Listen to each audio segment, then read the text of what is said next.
La arquitectura del Renacimiento abrió la puerta de la Edad Moderna, rechazando la estética, la cultura medieval y proponiendo una nueva posición del hombre ante el universo. El antropocentrismo, lo humano como medida y centro de todas las cosas, frente al teocentrismo medieval, que afirma que Dios es el centro del universo y lo rige todo, incluso las actividades humanas. Veamos un ejemplo del pensamiento medieval en la siguiente pintura. Este es un retrato de la infanta Ana Mauricia, la hija primogénita de Felipe III y Margarita de Austria-Estiria. Nacida en Valladolid en 1601, fue pintada por el artista de cámara Juan Pantoja de la Cruz, cuando tenía pocos meses de edad. Los objetos que lleva la niña nos dan una idea de las creencias medievales.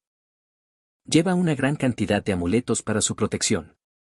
Una cruz que ha pasado previamente por el cadáver de San Diego, de mucha devoción en Madrid. Al lado lleva un medallón de Santa Ana, su santa titular, Ana Mauricia. También lleva una especie de dije con una santa espina, es decir, una espina de la corona de Cristo. En la mano lleva un trocito de coral. Como es rojo, la previene de hemorragias y todo lo que tenga que ver con la sangre. Y al lado lleva una piedra de jaspe, que supuestamente evitaba los contagios. Las pestes eran muy frecuentes. Tiene una mano negra de azabache de protección. Un amuleto que todavía lo venden en Santiago de Compostela contra el mal de ojo. Y eso que ven al lado, como una especie de pastillero esférico, es para llevar hierbas contra el mal del aire. Y más allá lleva un colmillo de jabalí para que tenga buena dentadura. La arquitectura renacentista se caracteriza por un retorno a los principios clásicos de la arquitectura griega y romana, combinados con innovaciones técnicas y estilísticas propias de la época. Fue desarrollada durante el periodo artístico del Renacimiento europeo, que abarcó los siglos XV y XVI. Rompe por completo con respecto al estilo arquitectónico previo, el gótico, y se inspira en el arte clásico, gracias al descubrimiento de antiguos tratados, por cierto incompletos, de la arquitectura clásica. El más importante fue, de arquitectura, de Vitruvio, que dio margen a una nueva interpretación de aquella arquitectura y su aplicación a los nuevos tiempos. La obra, estructurada en 10 libros, expone los conocimientos de su época sobre la teoría y la práctica arquitectónica, entendiendo por tal no solo el arte de la construcción de edificios, a los que dedica los 7 primeros libros, sino también las obras públicas y los diseños de máquinas para la construcción de edificios. Así como la elección de los lugares propicios para edificar una ciudad o una casa. En el Renacimiento, los arquitectos pasaron del anonimato artesanal al reconocimiento profesional, marcando en cada obra su estilo personal. Conocemos poco de los arquitectos de obras románicas o góticas, mientras que en los proyectos renacentistas, no solo las grandes obras, sino muchos pequeños edificios o incluso meros proyectos, fueron cuidadosamente documentados desde sus orígenes y sus arquitectos reconocidos. El hombre de Vitruvio, o estudio de las proporciones ideales del cuerpo humano, es un famoso dibujo acompañado de notas anatómicas de Leonardo da Vinci, realizado alrededor de 1490 en uno de sus diarios. Representa una figura masculina desnuda en 2 posiciones sobreimpresas de brazos y piernas e inscrita en una circunferencia y un cuadrado.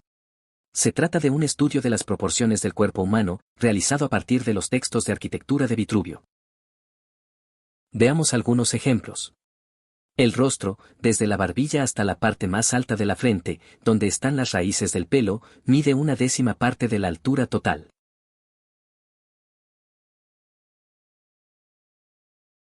La palma de la mano, desde la muñeca hasta el extremo del dedo medio, mide exactamente lo mismo. El pie equivale a 1/6 de la altura del cuerpo.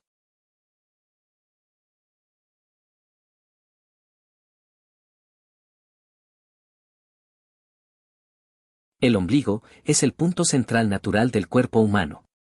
En efecto, si se coloca un hombre boca arriba, con las manos y los pies estirados, situando el centro del compás en su ombligo, y trazando una circunferencia, ésta tocaría la punta de ambas manos y los dedos de los pies. La figura circular trazada sobre el cuerpo humano, nos posibilita lograr también un cuadrado. Si se mide desde la planta de los pies hasta la coronilla, la medida resultante será la misma que se da entre las puntas de los dedos con los brazos extendidos. La pintura conocida como la ciudad ideal es una de las imágenes más simbólicas del Renacimiento italiano. Representa una plaza en perspectiva. En el centro hay un edificio circular, religioso, como evidencia la cruz en la parte superior. Está rodeado de columnas corintias adosadas a la pared. Hay un segundo piso de dimensiones más pequeñas, con ventanitas cuadradas y una más grande de estilo clásico con tímpano triangular. En torno a este edificio se abre una amplia plaza. El modelo de perfección absoluta de la ciudad renacentista está de hecho unido al concepto de tablero de ajedrez, donde los edificios están ordenados y colocados a intervalos de espacios regulares. En primer plano, en los dos extremos y de manera perfectamente simétrica, observamos dos pozos de base octogonal. También en este caso, hay una representación de una plaza renacentista ideal. La parte central está ocupada por tres monumentos clásicos, un anfiteatro, reproducción a escala del Coliseo, un arco de triunfo como el Arco de Constantino y un edificio de planta central, reelaboración del Baptisterio de Florencia. A los lados, dos edificios simétricos pero con decoraciones diferentes. La plaza está decorada con 4 estatuas, que representan a la justicia, la templanza, la abundancia y a la fortaleza. Algunas figuras humanas pasean por el centro de la plaza. Plaza del Capitolio, en Roma, diseñada por Miguel Ángel. Ejemplo de espacio perspectivo. Una de las características de la arquitectura renacentista fue la incorporación de la perspectiva como instrumento del proyecto arquitectónico. Existen varios tipos, entre ellos, la perspectiva jerárquica, donde las figuras representadas se disponen por tamaños o altura según su importancia y relevancia en la obra. Se suelen observar personajes representados con dimensiones reducidas, en contraposición con otros plasmados a una escala muchísimo mayor. Merib, la esposa del faraón, representada en dimensiones muy reducidas, se abraza a la pantorrilla de su esposo Sennefer. Un excelente ejemplo de perspectiva jerárquica es el de la batalla de Karbele. En esta pintura vemos al hermano de Hussein, nieto del profeta Mahoma, en el centro de la composición, clavándole la espada a su adversario, también de gran tamaño. El resto de personajes van decreciendo en tamaño hacia los bordes. En Las Meninas, Diego Velázquez se burla de este concepto de perspectiva jerárquica. Los personajes de mayor jerarquía, el rey Felipe IV y la reina Mariana de Austria son los personajes más pequeños del cuadro, reflejados en el espejo en la pared de fondo. Observemos este fenómeno que ocurre con las montañas a medida que se alejan del espectador. En la atmósfera terrestre, la luz y el color se ven afectados por la distancia. A medida que los objetos se alejan del observador, la luz se dispersa y los colores se vuelven más pálidos, desaturados y azulados.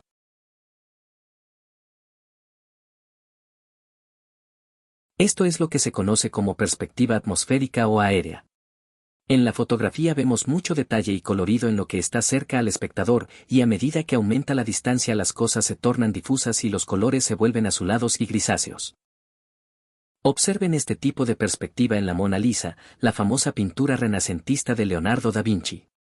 El empleo de perspectiva atmosférica le da más realismo al retrato. Otro tipo es la perspectiva cónica, donde los objetos representados son más pequeños a medida que aumenta su distancia al observador, y la convergencia en un punto de fuga de la representación de las líneas paralelas del modelo. Las visuales forman un haz cónico, con su vértice en el punto de fuga. De los muchos tipos de dibujos en perspectiva cónica, los más habituales son con un punto de fuga, con 2 o con 3. Plaza Central de la Universidad Santa María en Caracas. La perspectiva con 2 puntos de fuga, que pueden colocarse arbitrariamente en el horizonte, se suele usar para dibujar los mismos objetos que una perspectiva de un punto, pero cuando están rotados. Por ejemplo, cuando se mira hacia la esquina de una casa. Ejemplo con 3 puntos de fuga. A medio camino entre el arte y la técnica, arquitectos y urbanistas se han valido de este tipo de perspectivas para dar una mejor idea del aspecto que podrían tener sus propuestas constructivas, más allá de la información facilitada por planos en planta y alzado. Hay otros tipos de perspectivas pero no las vamos a tratar aquí. Por ejemplo, perspectiva axonométrica, es un tipo de proyección en la que todas las visuales son paralelas entre sí. ¿Quieres publicar un libro con tus memorias, poesías, relatos o quizá una novela y no sabes cómo hacerlo? Editorial IPD ayuda a los nuevos escritores. Solo necesitamos tu texto en Word y en un mes tendrás tu libro en Amazon en papel y en Kindle. Simplemente un WhatsApp al teléfono que ves en pantalla o en elcordido@yahoo.com y pide un presupuesto. A cualquier hora. Ahora revisaremos las distintas etapas de la arquitectura renacentista, pero eso será en el próximo video. Porque este video se terminó.